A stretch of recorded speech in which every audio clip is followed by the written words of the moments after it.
That's right, guys. This is another tough knife, another good, well-built, tough knife that can be used for work-related type of things, okay, from RoseCraft Blades in round 2. And it's about 67 bucks at the time of this video airing, sub $100 knife, and a tough knife as well. It does have the kind of feel a little bit of the Mohawk, the toughness of the Mohawk, and the type of blade profile and all that, and it is such a great slicer. So I really put this thing through its paces. I wanted to see how tough this thing was. For some reason, when I did put this in my hand for the first time, you kind of just feel the knife in your hand, and you feel the locking mechanism, and you feel how it runs and how it works, and you know sometimes if a knife is going to be tough, and I just kind of felt this knife is going to be definitely a tough knife. It kind of stands out a little bit more from the other RoseCraft blades from round 2, from round 1, and even some from round 2.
Alright guys, so let's get you some quick specs on this Kifara, which means Rhino. It was RoseCraft Blades, it was designed by Andy Armstrong. It's a 3.4 inch D2 Tanto blade. Love that D2. Stonewash finish, 3.2 millimeter thick spine. It's a manual flipper, ambidextrous thumb studs, liner lock with nested liners. It's got black micarta, lanyard hole, really smooth ceramic ball bearings. The engagement on most RoseCraft blade knives are excellent. It's got a 4-way belt clip. It's 4.6 inches closed, 8 inches open, and the weight of this knife is 3.7 ounces. The Kifara resembles the Mohawk knife for me. It's they both have the same type of toughness, but the Mohawk is a little bit more robust, but I can't help just looking at it and just seeing the Mohawk in terms of how it resembles it. So this is an after cutting look at this knife. Now I'm looking at basically the detent, how it opens and closes. Absolutely no problem in terms of the ceramic ball bearings. It's still as smooth as ever.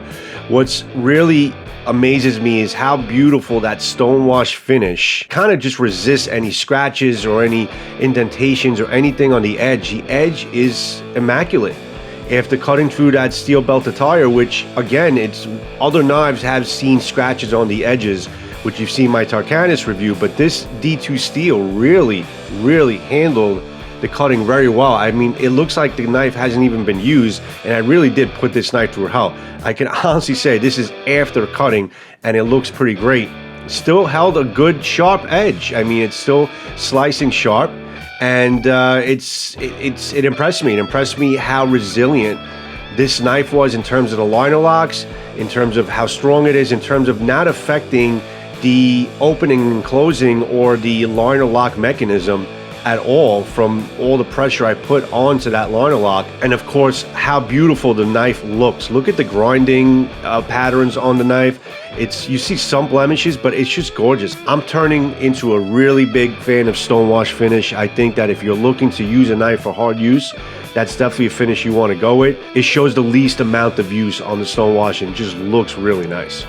So not only is it a good performing knife, a tough knife, it's a good looking knife too. Great, comfortable micarta handles. It's a great job, Andy. I really like this knife. Different color options available as well.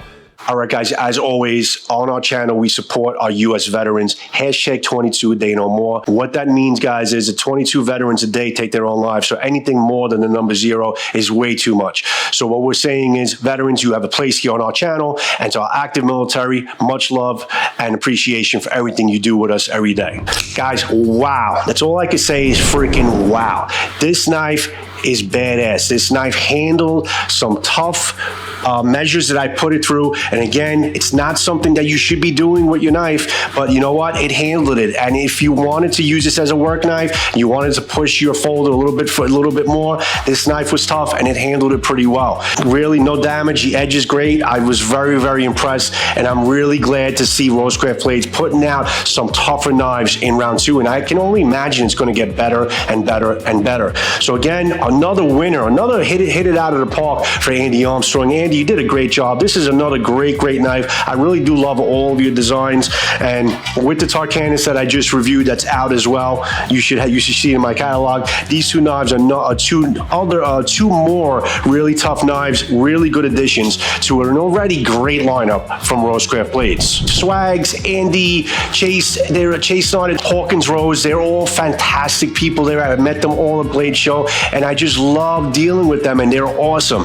And just not only are they great people, but they're knife people, and they know what we like, and they listen to us, and they're improving their products, and that's what I like to see. And that's the type of knife company that I want to kind of, ambassador, and I want to be able to show to you. So that's it, guys. This is the Kifara. Great knife. Definitely check it out. Sub $100. I'll see you when I see you in my next sword and knife video. Much love and respect to each and every one of you. Ciao.